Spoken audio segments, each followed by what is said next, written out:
Tonight, as coronavirus testing expands across the country, the lines are growing. At this drive-through location in Colorado, cars stretch down the road. The demand so high, officials closed early. Are you here to get tested? And at the center of New York's worst outbreak, New Rochelle, Keep your windows up at all times. drivers were screened before they could enter. The state's mobile test site launched Friday, processing 150 cars. Test results expected in 24 to 48 hours, depending on the patient's health and risk level. The more tests we take, the more that number will go up. Nobody believes there's only 500 cases of coronavirus in New York today.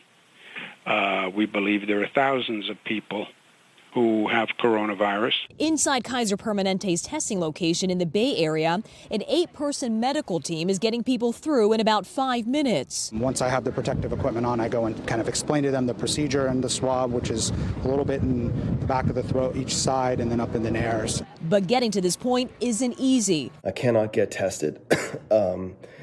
And there is no testing available for anyone in my situation. Basically, that means that since I have not been in contact with a known positive test case. But testing capacity got a big boost when the FDA gave pharmaceutical giant Roche the green light. The company saying its labs have 400,000 test kits ready to ship this weekend.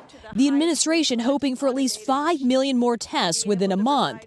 Officials also announcing a COVID-19 screening website, but the details on when it will launch and how it will work still unclear.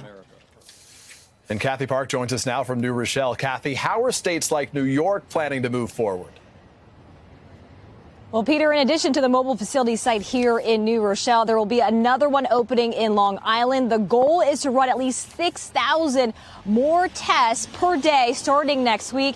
And Peter, important to note, if you do plan on coming to one of these mobile sites, you do want to call ahead and make an appointment. Hey, NBC News fans, thanks for checking out our YouTube channel. Subscribe by clicking on that button down here. And click on any of the videos over here to watch the latest interviews, show highlights, and digital exclusives. Thanks for watching.